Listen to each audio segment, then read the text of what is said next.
since being in business, I've been able to help in excess of 800 people with their credit and get a lot of collection things and collection balances and derogatories taken off people's credit report. So that's what I like to do. I have a lot of affiliations locally here. I work with different organizations. In 2017, my company got the Angie's List Super Service Award. I do various community volunteer things, such as I do classes and workshops, Seminole County government, Orlando. I'm the only credit repair company with the Orlando Regional Realtors Association, and so on and so on. But I want to get into my presentation and talk about some different things. And what I want to do, what I'm hoping to cover during this presentation, Denise, if you can go on to the next slide.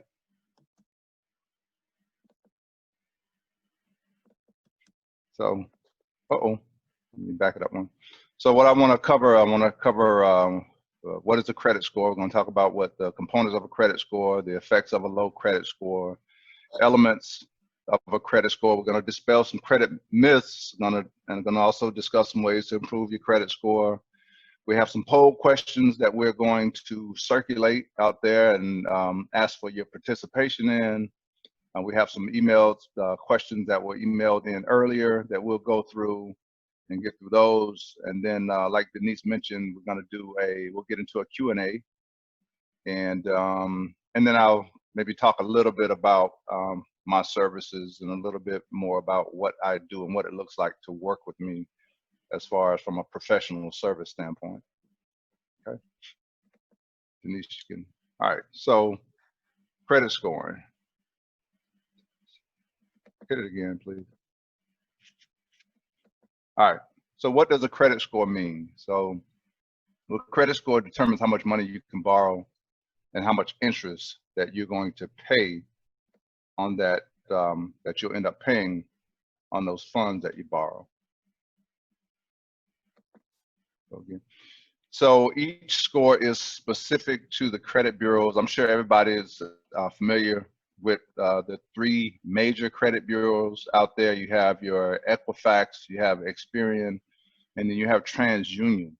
Each, and those credit bureaus, they are of equal importance. All three of those credit bureaus are very significant when it comes to reporting your credit and which credit bureaus are used when applying for credit. So they all are of equal importance. One is no more relevant than the other one. They all get used by the major banks when accessing your credit, personal credit profile and your credit scores. Next. Okay, so your credit scores range from 300 to 850. So 300 to 850 that's going to be your credit score range. 300 being the lowest, of course, and then 850 is the highest credit score that can be achieved from the FICO model. Okay. So of course, the higher your credit score, the lower risk you are to a creditor or a lender, which increases your chance of obtaining credit if you have a higher credit score. All right, your credit score is generated by analyzing information on the credit report at a particular point in time. What that means is that your credit score it's a dynamic number. It's not a stagnant number. It doesn't stay the same for a month, 3 months, a year.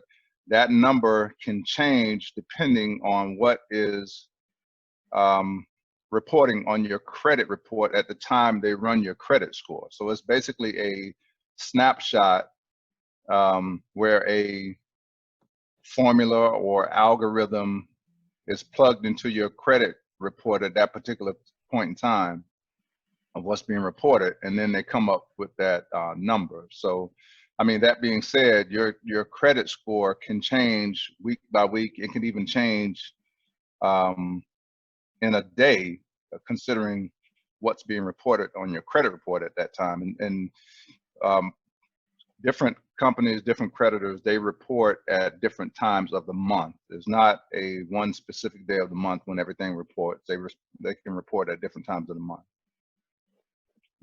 And next.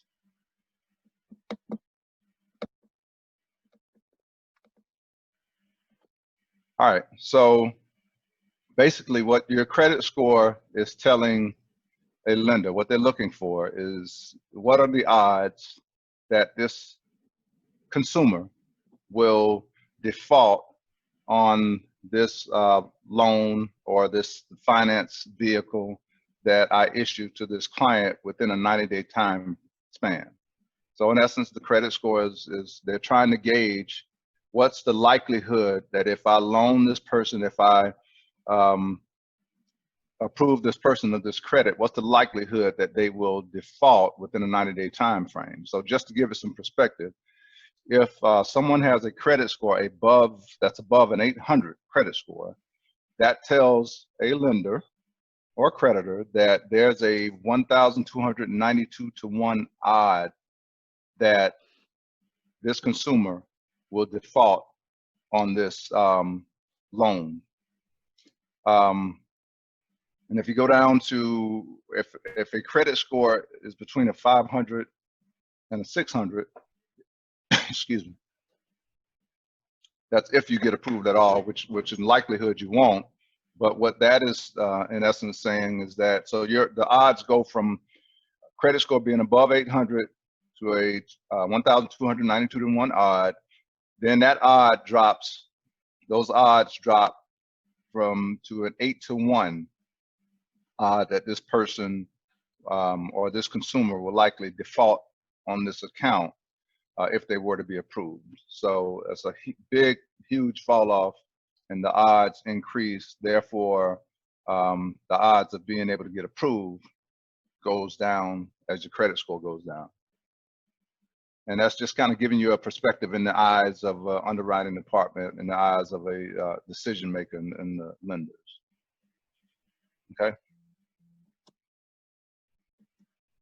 So if your credit score is below 500, like we said, you can forget it. Pretty much, even if it's below a 600, the likelihood of being approved is very slim for conventional methods anyway. Okay, so we're going to talk about the components that go into a credit score, that makes up a credit score. So the components going into that factors into your credit score is payment history, amounts owed, your length of credit history, the types of credit in use, and then new credit. So let's we're going to jump into these components piece by piece and explain the significance of them. So first and foremost, your payment history has a 35%. It factors 35% into your credit score. That's the largest piece of the pie in your credit score. So when it comes to your credit scores, there's really no, there's no secret, there's no silver bullet, no magical thing when it comes to that. Basically, if you want to maintain and establish good credit, you have to make your payments on time. There's no way around that. You have to have a good payment history when it comes to that. So that's the biggest factor is your payment history. Okay. There's many types of accounts that are considered for a payment history: credit cards, retail accounts, installment loans, student loans, mortgage loans, etc. Public records and collection items are considered quite serious. And so, go ahead. Okay, so you can stop right there. Yeah. So FICO considers these things, these details on the accounts. What I mean by that is that this is how late an account is. So the later the account, the bigger impact it's going to have on your credit score. So if you have a payment that is 60 days late versus 30 days late, the later the derogatory, then the bigger impact it's going to have on your credit score. So you can go so on and so on with that. And then how much is owed. So the more that you owe on a late payment, then the bigger the impact it's going to have on your credit score. So if you have a $50 credit card late payment, won't have as big of an impact to your credit score as a $200 credit card late payment. So the bigger the amount, the bigger impact on your credit score, and then how recently it occurred. So that being said, if you have a recent account that was 30 days late in the month of April, then that's going to have a bigger impact on if you had a late payment that was 6 months ago. So the more recent the late payment, the bigger, the more traumatic it's going to be on your credit score. So, and late payments are very traumatic to your credit score. So one 30-day late payment can drop credit scores over 100 points. So it's very important that you keep in mind that you always want to make sure that your payment's on time. And as a matter of fact, I think we'll talk a little bit about this COVID situation. I know there's some maybe some questions in regards to that too. So there's, and hopefully no one has experienced this, but of course, there's people that are, some folks that are being affected financially, be it layoffs or hours reduction or furloughs, whatever the case may be. There are a lot of most companies are allowing for, I guess for lack of a better word, maybe forbearances, or being able to delay or excuse late payments on accounts. However, you have to contact those lenders. They're not going to automatically just give you a courtesy, basically deferment on those credit accounts. So you want to make sure that if you're facing some financial difficulty, just about in any situation, you want to make sure that you contact those creditors or those lenders and let them know that you are requesting a payment to be deferred or delayed. Most companies at this point are allowing for that. So, make sure that if you're in any situation that you try to avoid a late payment at all costs. And, particularly in this situation with COVID, I know most companies are allowing for those payments to be deferred. Okay. What's the next one? Okay, so the next biggest factor on your credit score, and your credit score, is the amount owed, or your balances. So 30%, that's a 30% impact to your credit score. It factors 30% into your credit score. So the total amount owed on all accounts. So we're talking, revolving accounts, credit cards. We have you have credit cards, you have retail cards, maybe gas cards, store cards, lines of credit. So let's see, how much of a total credit line is being used, other revolving credit accounts.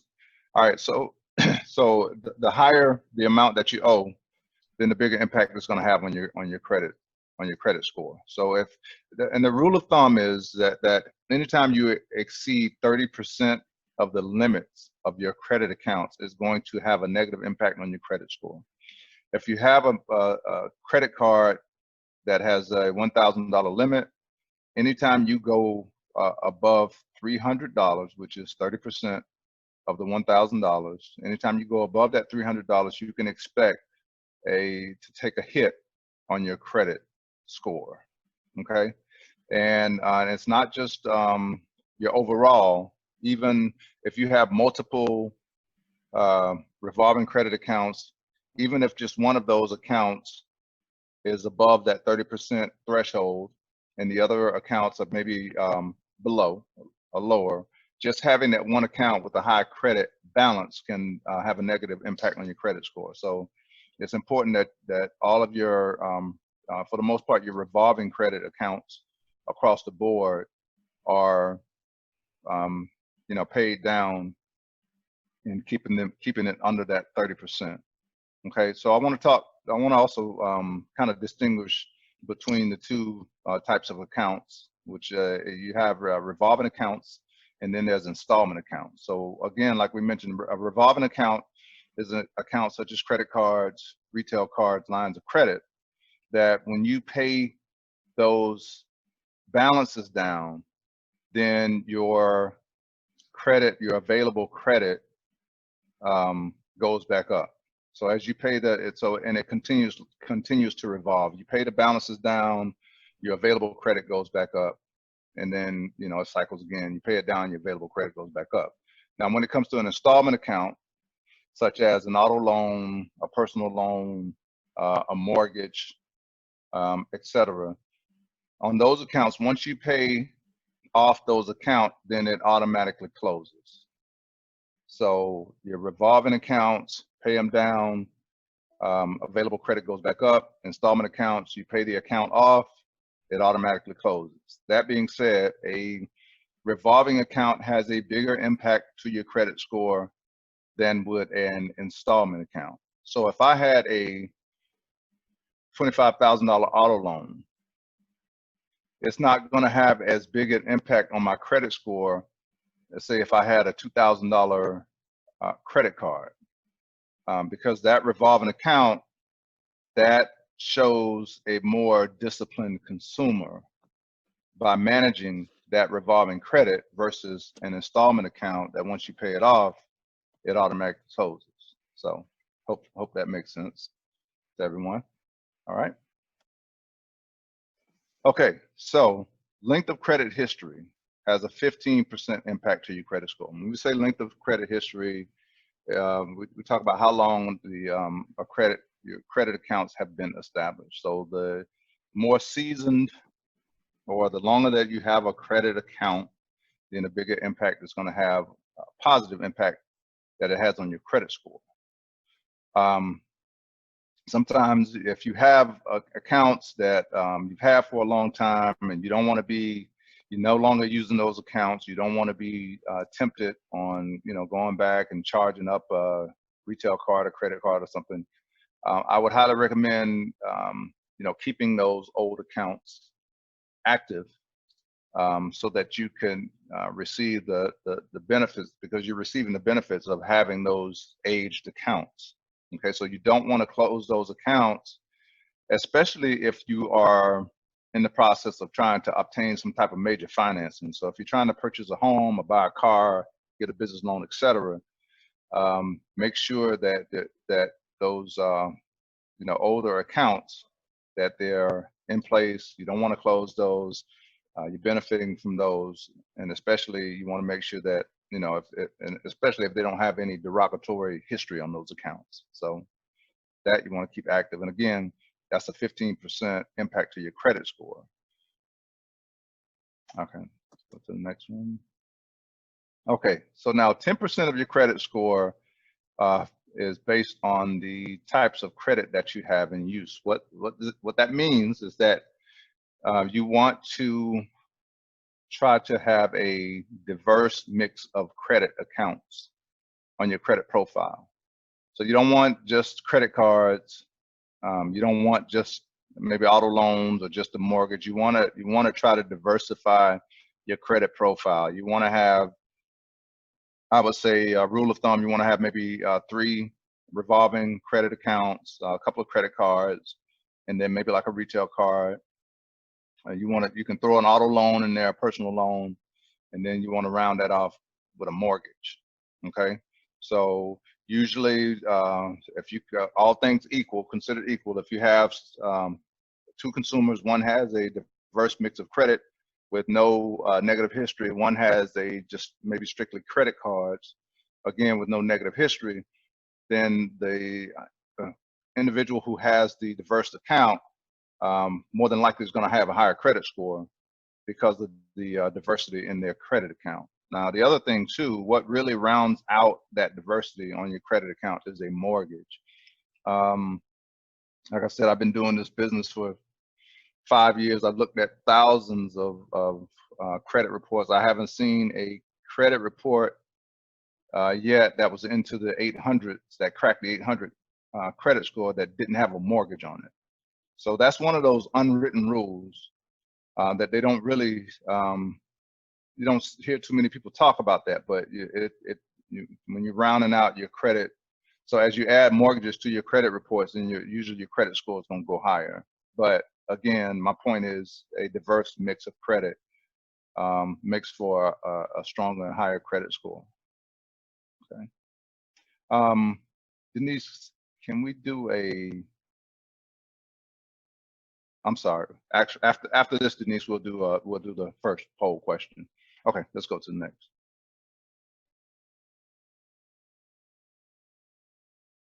Okay, so new credit or inquiries, that has a 10% impact to your credit score as well.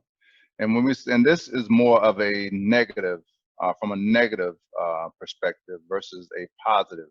So you lose points in this case. So whenever you open a new credit account, then it's going to have a negative impact on your credit score. You're going to take a hit. So you're going to take a hit from having a new account, and then you're also going to take a hit from the inquiry.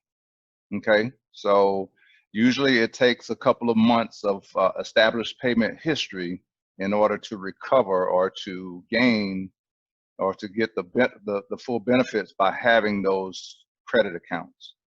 Okay, so initially you'll take a hit because of a new account, and then as that account seasons, as you make payments on it, then you'll recover on those points back.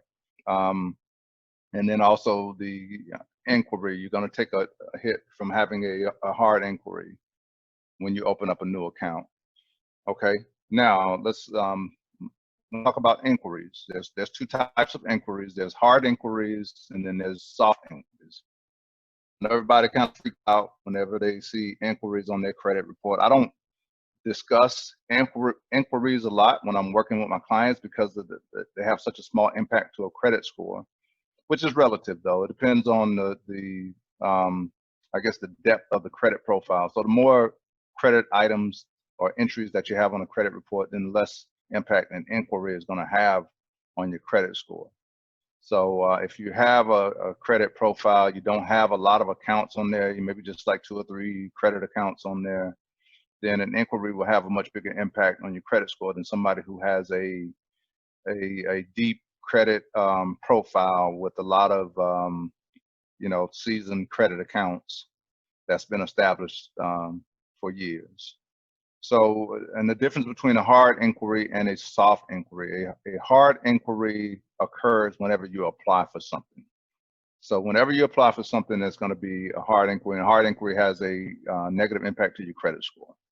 So, and then a lot of people kind of, I hear a lot about folks maybe going to auto dealerships or mortgage brokers and things like that, and they run their credit and they tell them, well, this is not going to affect your credit score because this is going to be a hard inquiry. Don't trust that, because anytime you're applying for something, that's considered a hard inquiry. A soft inquiry would occur when you're just checking your credit. You're just checking your credit report, just to basically, just to track it, or just to see just to inquire, just to see what's on there. Not when you're not necessarily applying for something. Say a Credit Karma, membership. That's a credit monitoring service. Something like an Identity IQ, if anybody's familiar with those. There's a lot of different credit monitoring services out there. A lot of those, I think a lot of the banks provide those now, where you can go and view your credit scores and things like that. Those are soft inquiries. Those are just for the purposes of checking your credit, your credit profile and your credit score. So those don't affect your credit. The other thing, another form of a soft inquiry too, is that their companies will in turn, they will go in and view your credit report in order to offer you credit, for the purpose of offering you credit. So sometimes you'll pull up your credit report and you'll see all these inquiries on there, which you haven't applied for anything. In many cases, then those are just companies that have been looking at your credit to see if they want to offer you credit or not.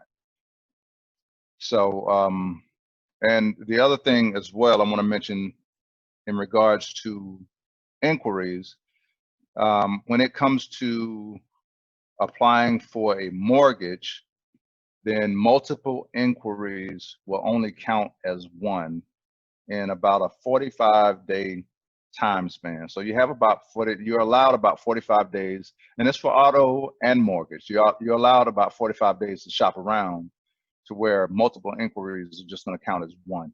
Will count as one inquiry.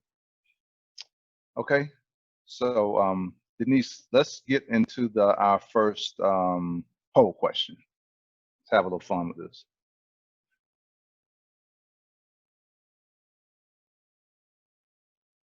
Okay, I'll go ahead and do it. So, okay, our first poll question, and we're going to give you about 30 seconds to answer this, and then we will we'll share the answers at the end. Once we get through the presentation. First question: which type of credit account has the most impact to your credit score? Choices are revolving credit accounts. When you pay down the balance, available credit increases. Installment credit accounts, when you pay them off, the account closes. Joint accounts, accounts shared by two individuals. Authorized user accounts, accounts that someone allows you to be added to the account. So again, question is, which type of credit account has the most impact to your credit score? Go ahead with your 30 seconds.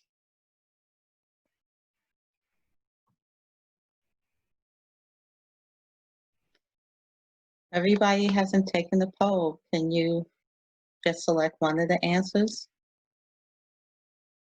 please?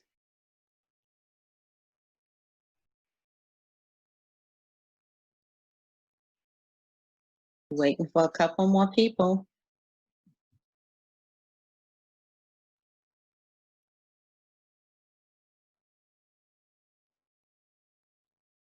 Okay, thank you. Okay, cool. Okay, let's move on to the next.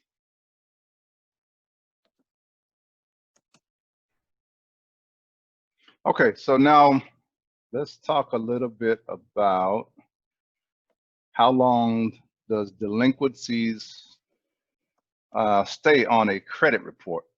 Okay, so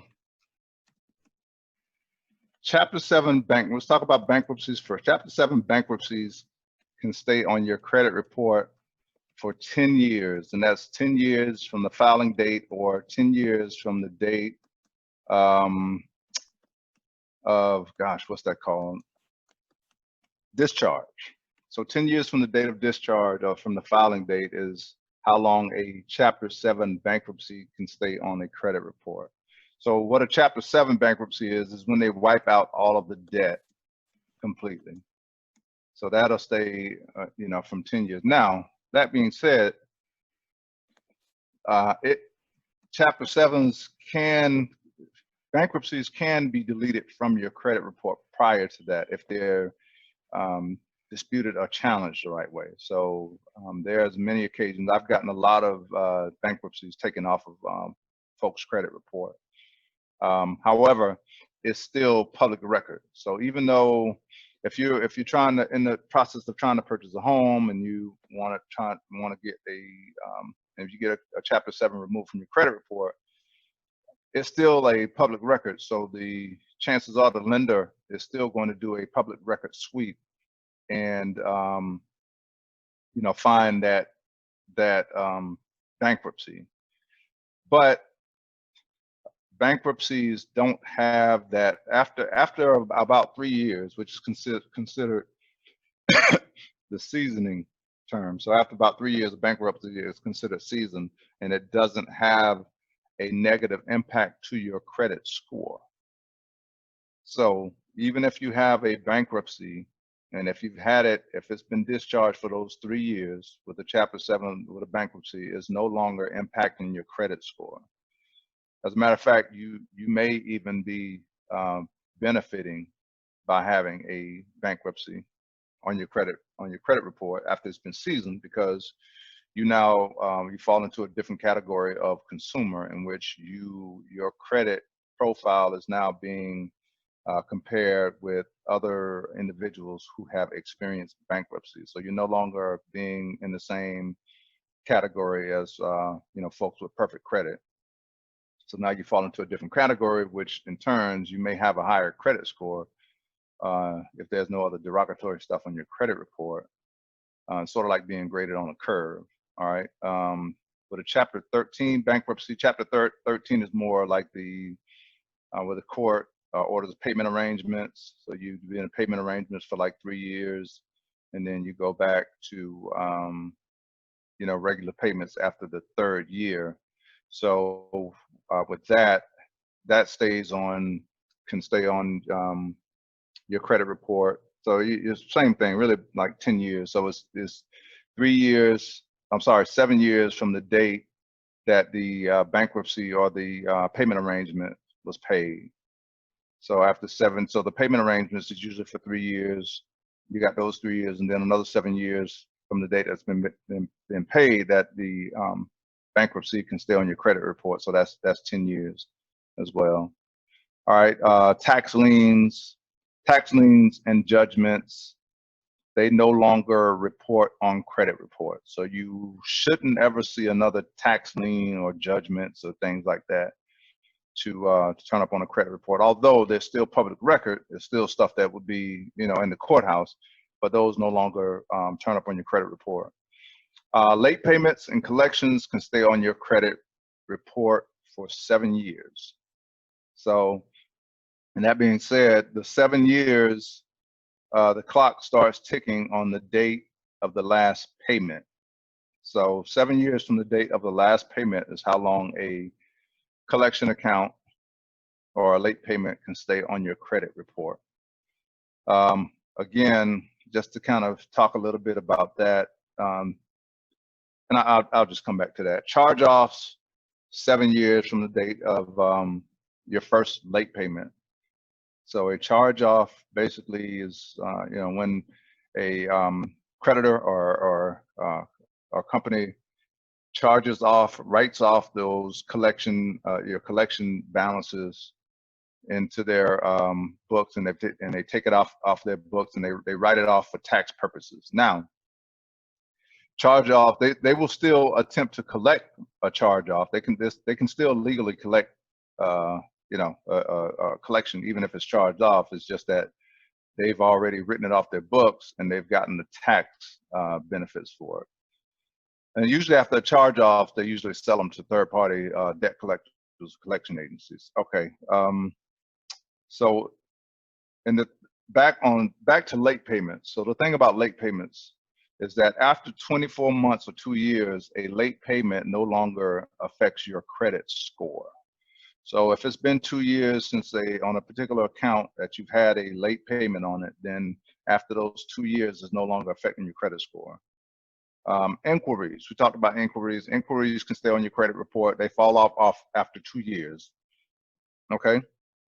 After 1 year, it doesn't affect your credit score. It will still show up on your credit report, but it no longer affects your credit score after 1 year on inquiries. Okay. And why don't we do this? But let's get into the next poll question before we go into this this slide.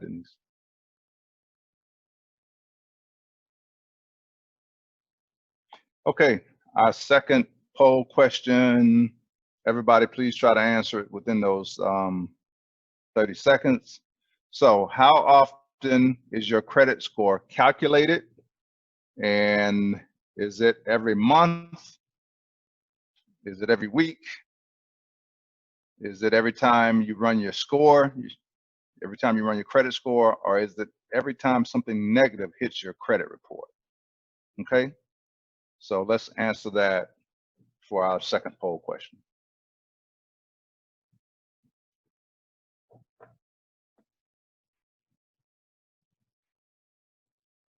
I only have 2 people responding. Can you let me know what you think?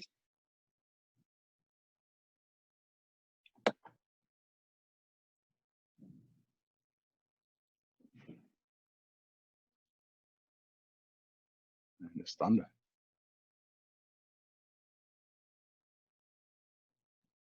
Somebody says they don't see the poll.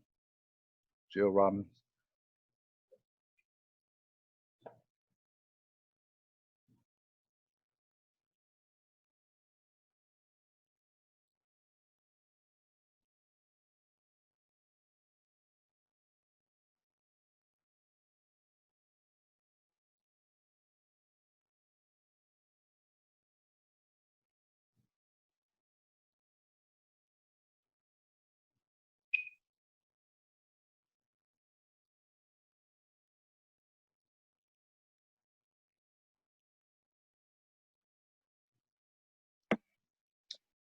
Thank you, everyone. I'm ending the poll. Okay. All right. So talked about the components of a credit score and the breakdown and what factors into the credit report and how long negative items stay on the credit report. So now let's get into the things that you can do to improve your credit score. Things you can do to improve your credit score. Okay, so first and foremost is paying your bills on time. We know that 35% of your credit score is based on your payment history. So again, there's no secret sauce, and really you just have to pay bills on time consistently. That's the best way to build up your credit. And then you really want to try and make sure you have those. You want to choose revolving accounts over installment accounts to build your credit score the fastest. All right, keep your revolving account balances under 25% of the limits. Okay. Now I know initially I said 30%. However, I like to err on the side of being conservative and really shoot for the 25%. Because 30%, that's basically, that's what all of the experts say, and that's that 30% is, and that's the information that the credit bureaus feed everybody, 30%. But why would you trust the credit bureaus? I would say, go even lower than that, because the one thing that we know for sure is that fraud credit is more profitable to the credit bureaus and the banks and the creditors than perfect credit. So you really want to be really conservative when it comes to your account balances. Okay, so limit the inquiries on your credit report. So only, and I would venture to say, only if you're certain that you're gonna get approved for something is that you want to apply. I think if it's questionable that you may get approved for something, if it's all within your power, then I would say wait until you are certain that you have a solid credit score, solid credit profile before you apply for anything, because you don't want to take a risk of getting declined. Then you take the hit on your credit from the inquiry and then nothing to show for it. So you want to make sure that that you're pretty certain that you're going to get approved. All right, become an authorized user on a family member's account. Okay, what an authorized user is when, I think we talked about that, when somebody adds you to their credit account. And that's one way to to be able to get the benefits. You get the benefits of having that person's credit account and positive credit history included in your to boost your credit score. Now, being an authorized user on a credit account doesn't have as big of an impact as being a primary or having your own credit account.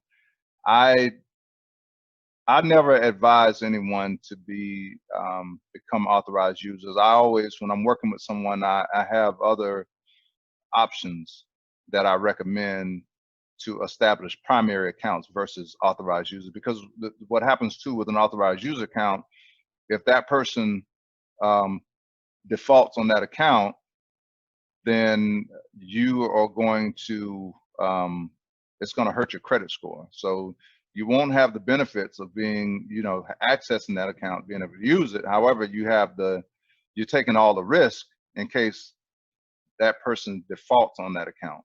So you want to be careful with the authorized user, or piggybacking, as they call it, or I think trade lines is another thing that they call them, is selling trade lines. So be careful with that stuff. And the other thing too is understand that, if you're getting involved into the trade line stuff where people are selling you trade lines, hey, pay me so much money and I'll get you added to this account to boost up your credit score. Well, that is considered, if it's someone that you don't know, that's considered fraud.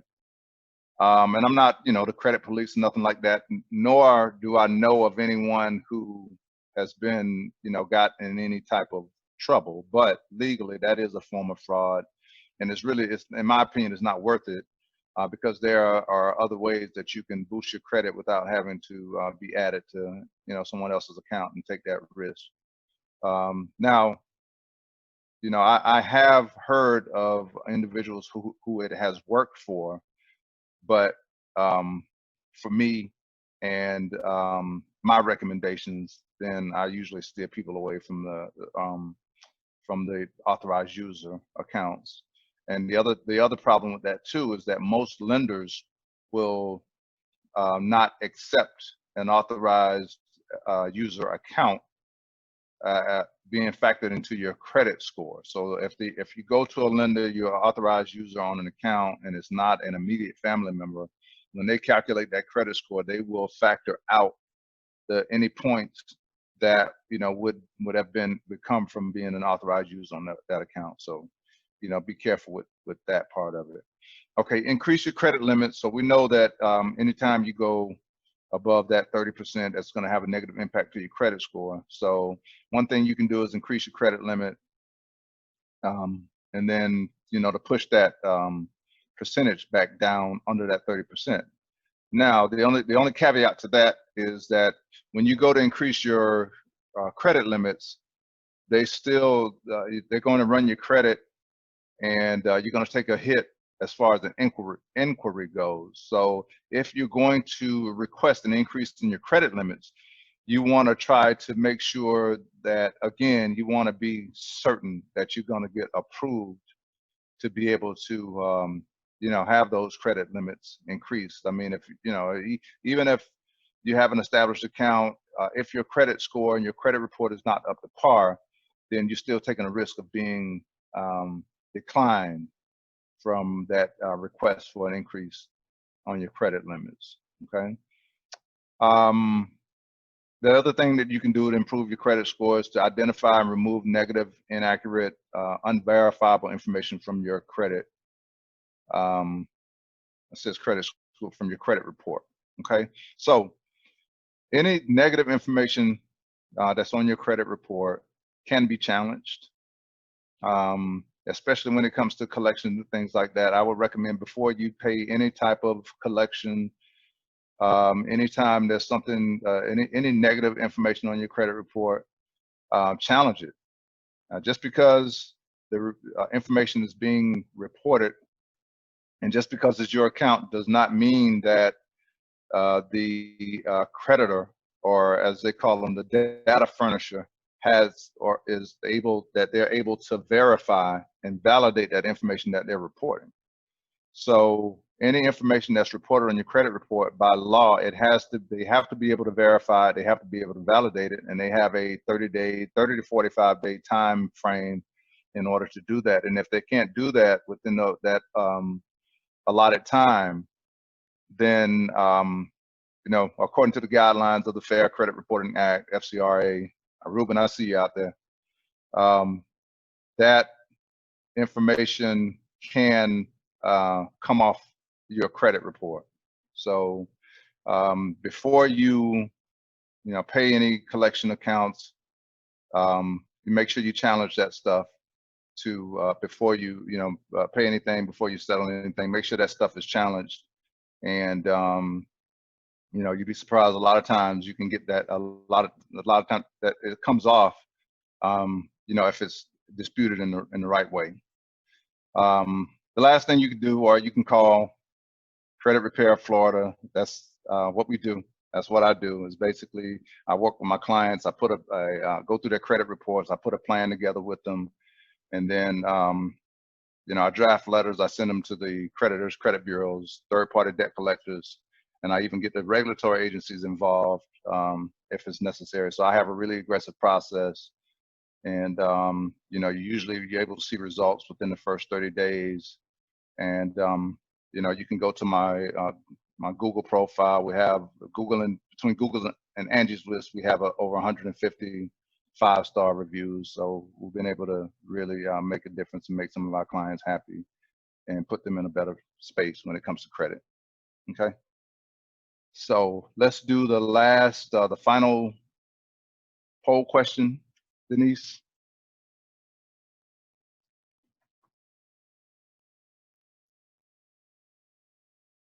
Okay, final poll question. Please try to respond within 30 seconds. How long will a late payment affect your credit score? Choices are 12 months, the 24 months, 7 years, or is it 5 years? And all of this information we covered earlier, so it shouldn't be, I think most of you, it's gonna come back to you once you think about it. Okay, so go ahead and answer the poll question, take your 30 seconds, and then we'll move forward. Just waiting for a couple more of you to answer the poll question.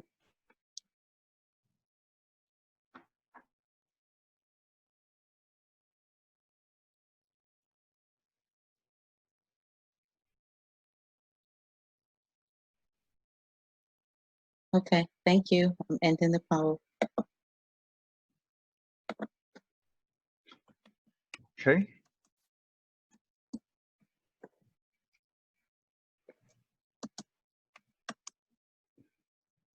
Okay, Denise, I think that should be it for the presentation. Now we can get into our, I believe it's our questions that was previously sent in. Okay. All right. Let me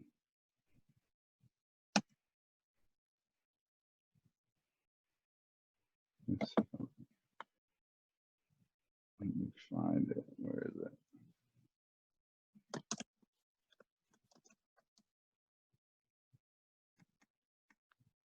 Okay, here we go. All right. No. You can't minimize. Okay.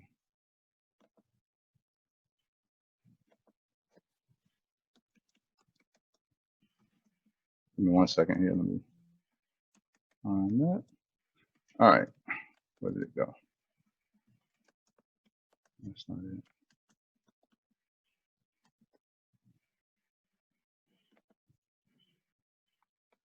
Here we go. Do you have those questions? You can bring them up, Denise, or no? I can. Or because I can't share. I could go find them. Give me 1 second. Okay.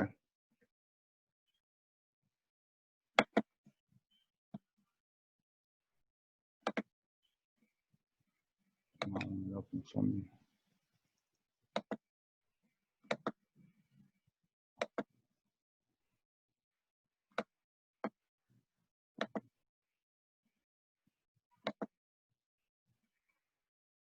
Okay.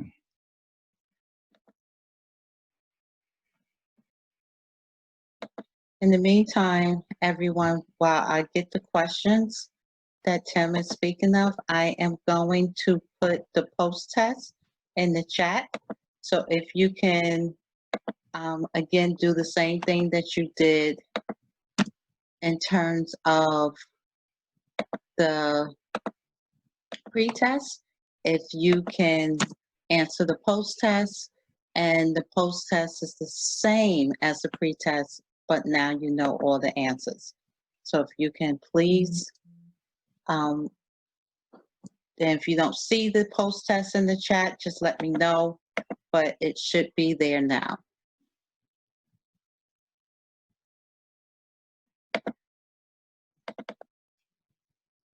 Okay. And while you're doing that, I will find the questions that was previously sent to us.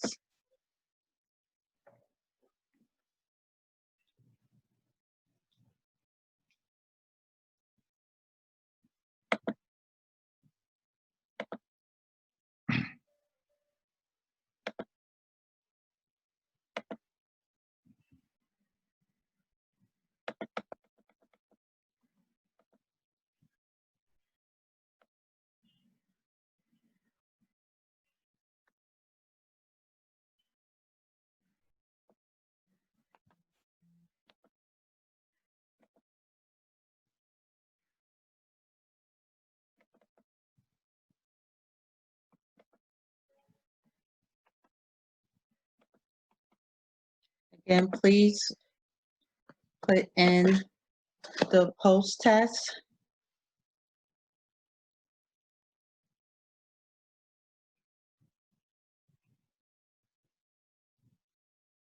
Please copy and paste the link.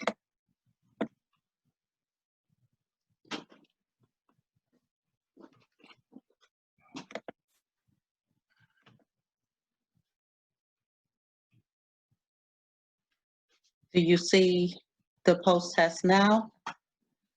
You had indicated that you didn't see it.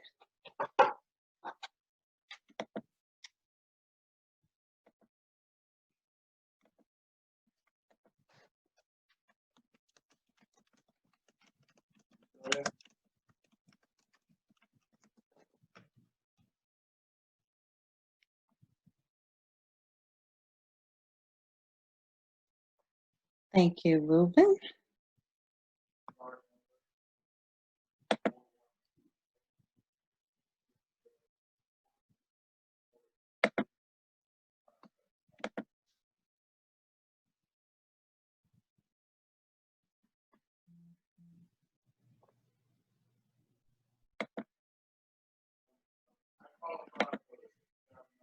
Okay, do you see the questions, Tim?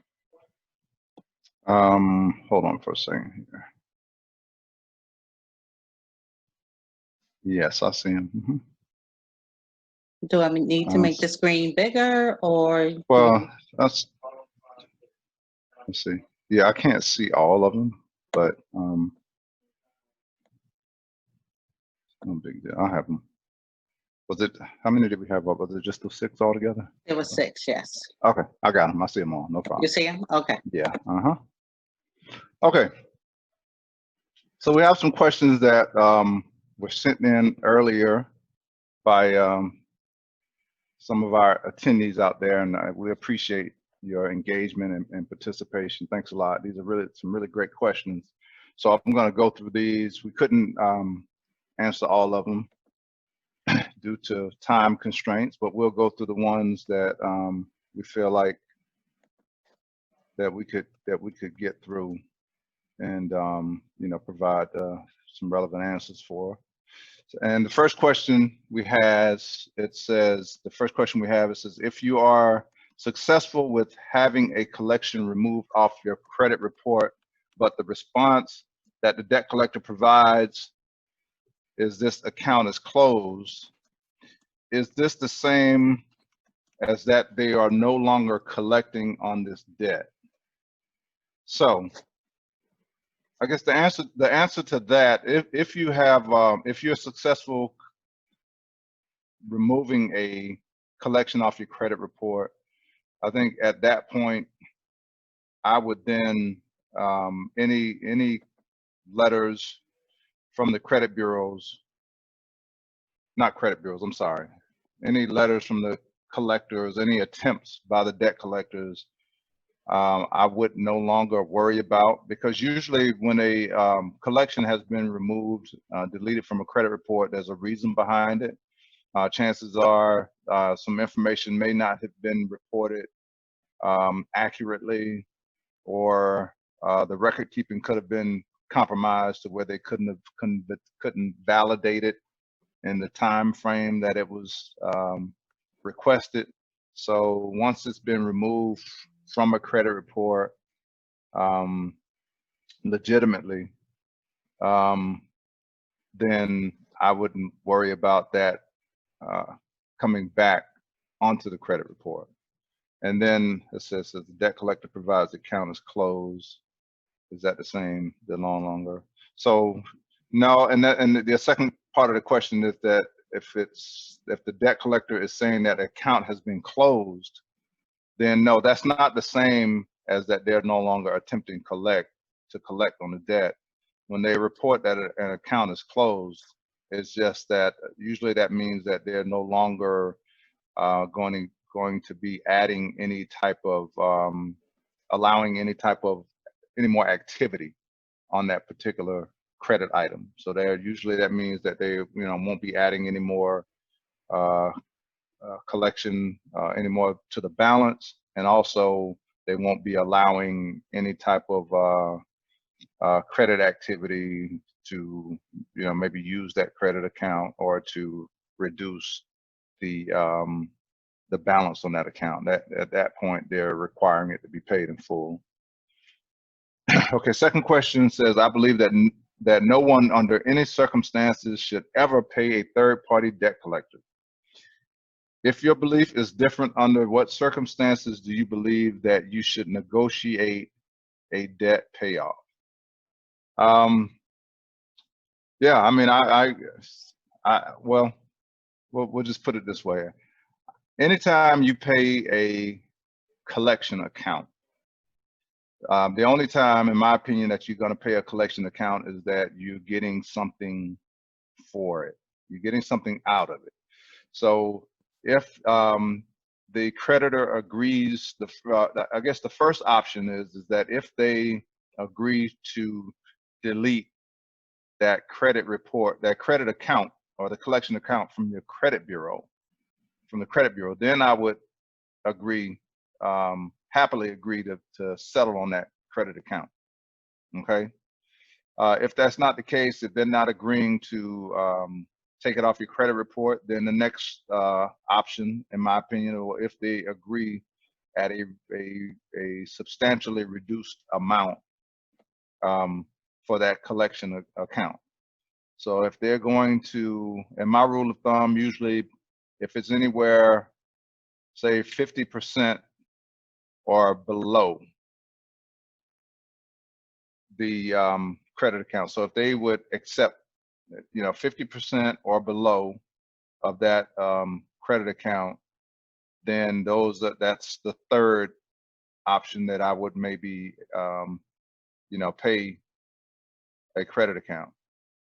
The other thing is that if you are, say you're trying to get some type of financing, and the creditor is requiring that a collection account is settled or entered into a payment arrangement before they will approve you. There's some cases where you may go to purchase a home, but then your credit score may be high enough, but then you might have a collection account on there that's that they want gone, that they want the balance gone before they will approve you. Well, in that case, then that may be a circumstance where you want to go ahead and pay off that collection account for the purposes of moving forward with whatever financing that it is that you're trying to get. Okay. A great question. Third question, if you have a credit card for $15,000, how much charges should you not go past in order to maintain a higher credit score each month? I think we kind of touched on that already. So 30%. But again, I would say err on the side of conservative and go 25%, right? So I would, in that case, you got $15,000 account, and then you want to, hold on. So in this case, you don't want to go above $3,750 as far as your balance go. So for $15,000, I would say $3,750. Stop it there, and then that way you don't have to worry about it negatively impacting your credit score. Okay, fourth question: how many years does a creditor debt collector have in order to sue you? Now that's a fantastic question. Great question. So the answer to that, it depends. In the state of Florida, a debt collector has, or a creditor has 5 years that they could sue you on a credit account or on a collection account. There's 5 years that they can sue you from the date of the last payment on that account that you can be sued, that they will have a legal recourse. Some states, I think 5 years is the most that I've seen. I've seen some, Georgia has 3 years that they have, 3-year time frame that they can, take legal action against you. But in Florida, it's 5 years that they have to sue you. Good question. Okay, question number 5, which credit bureaus reports utility? Okay, that can be confusing, especially there's a lot of misinformation when it comes to things that are reported on your credit report. Utilities do not report on your credit report. Okay, utilities don't. Phone bills, water bills, electric bills, stuff like that don't report. Now, that being said, there are third-party programs who will report this information for you, usually on a subscription basis. You have to pay a little bit of a fee to where I think there's Experian Boost. I believe they'll report utility stuff, and then there's some other companies out there. I forget the name of them. I know there's Rent Karma who will actually report, and rents don't report on your credit report. But then there's Rent Karma, which is a paid service, who will report report your rent on your credit report. I'm not very high on those third-party reporting companies because usually they only report to one credit bureau. So Experian Boost is only going to report to Experian. So that does you no good if you're trying to build up your credit score by just working on one credit bureau. And it's usually pretty invasive. They usually they will have to have access to your banking information. Me myself, I'm not very, I don't give out my banking information that freely. And there's other options that, that you can do to build up your credit. And plus, those utilities, those are not considered, they're not revolving accounts, so that they really don't have that as big of an impact on your credit score as a revolving account would anyway. So I think there's much better options than having to rely on those, utility reporting companies to report it on your credit report. All right, last question. If you know that you owe a debt or know that a debt belongs to you, how do you respond when a debt collector calls you on the phone? Okay, that's probably my favorite question on here. So great question, whoever sent that in. So the way that I recommend that you respond when you are being contacted by a debt collector, I recommend that you answer. You don't have to avoid the debt collector's phone call. Go ahead and answer when you see a debt collector calling. However, just simply tell them, please do not call my phone. Any communication needs to be in writing. Here's my mailing address.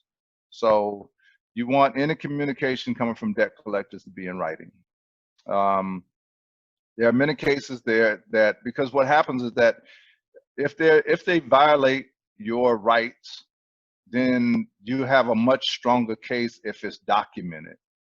So you want them to send you stuff in writing. And that's the thing. When I'm working with a client, I always instruct them to say this piece to the debt collectors and to get them sending things in writing, because I know the more that correspondence that I receive in writing from debt collectors, the better chances that I'm gonna have of getting the stuff taken off the credit report.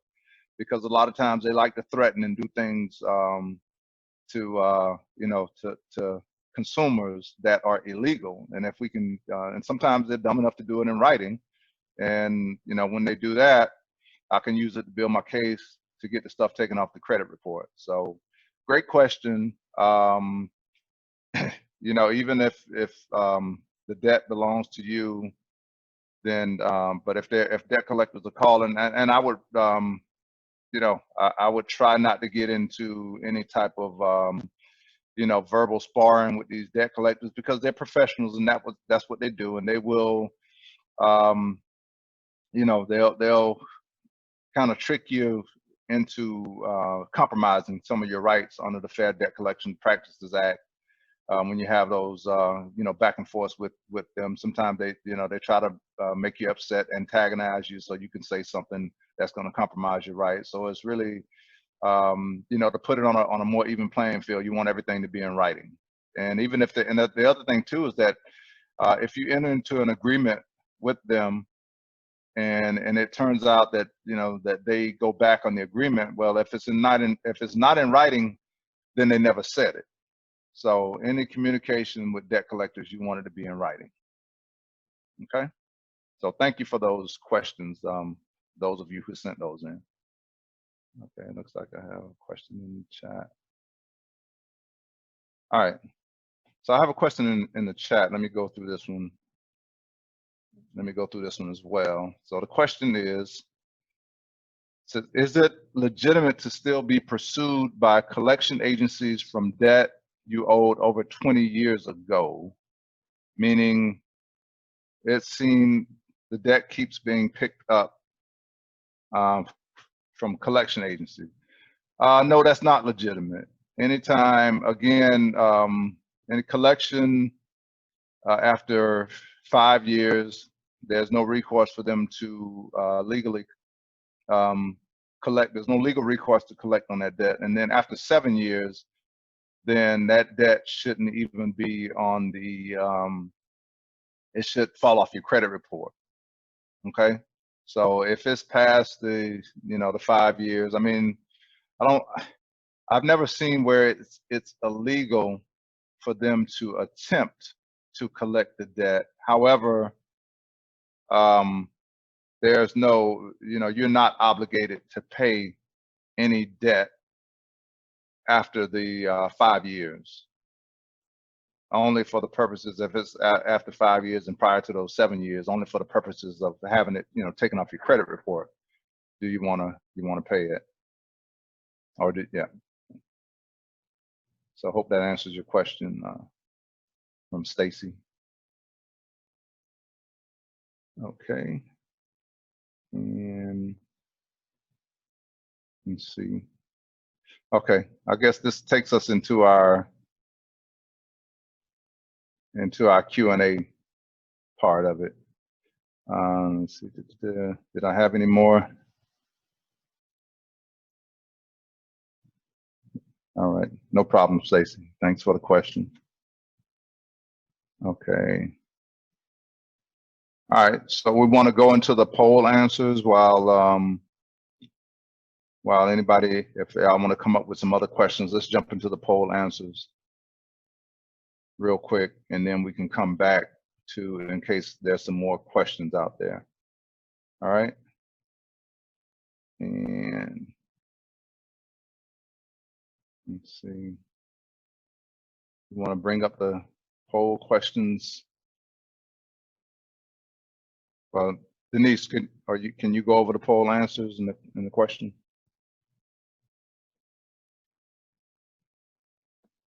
Yes, I can. I just had to unmute myself. All right, no problem. For poll 1, it stated which type of credit account has the most impact to your credit score. There was 4 people who said revolving credit, and 1 person said installment credit. Okay. And which one's the answer? So yeah, so we know the answer to that is revolving credit.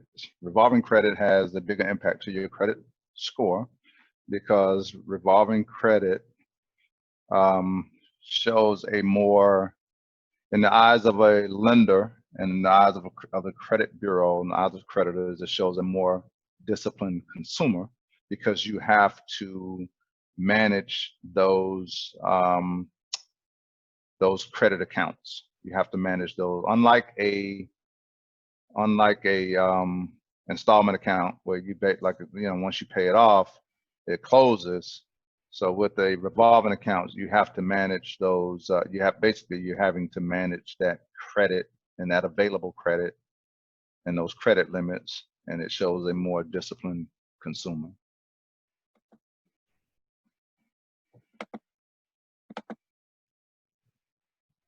Here is poll number 2. How often is your credit score calculated?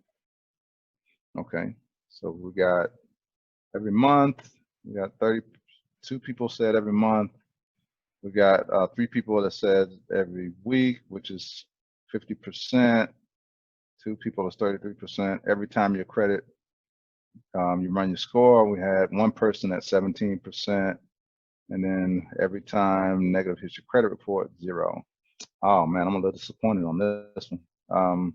Only 17. We only got 1 person that got that one right. So every time your credit score is run is when your credit is when it's calculated. So again, your credit score basically is a reflection of what's being reported on your credit report at that moment in time when the credit score is run. So it's like basically a snapshot in time of what's being reported on your credit report at that particular moment in time, that they plug in the the formula or the algorithm to come up with your credit score. Okay, and that number can change day to day depending on what day and who's reporting information on that particular prior to that particular day, prior or on that day. So that the answer to that question would be every time you run your score. And the third question was, how long will late payment affect your credit score? How long will late payments affect your credit score? Ooh, that was a trick question. I think it got a lot of people too. Look at that. So how long a late payment affects your credit score? We had first choice was 12 months. Nobody chose that. Second choice, we had 24 months. We had 1 person to pick that, which was 25%. And then 7 years, 3%, 75% chose the 7 years. And then 5 years, nobody chose that. Well, the answer to that is, again, let me read the question again, just so people understand what we were asking. How long will a late payment affect your credit score? Not how long will a late payment stay on your credit report. So remember, when we talked about that, a late payment affects your credit score for 24 months. So even though it will remain on your credit report for 7 years, it only affects your credit score for 24 months. So after 24 months, that late payment, as long as you haven't had another one, it has no impact to your credit score. So that one that was a little tricky, and I had a few people that didn't quite get it, but I'm sure it'll stick with you now going forward. So, but thanks for the participation for those who participate in the poll questions. Appreciate it. Okay. Does anyone have any more questions for Mr. Sanders? No. Okay. Being well, shy. Thank you, Tim. We appreciate everything, all that great information that you gave this evening. Appreciate that. Well, thanks for having me, and thanks everybody who participated. Thanks for your time. I appreciate it, and yeah, absolutely. I'm looking forward to the next one. And just wanted you to know that up on the screen is where you go for help. The Financial Wellbeing Center is still open. So if you need anything in terms of assistance or resources, please let us know. The number is on the screen, and you can always give us a call.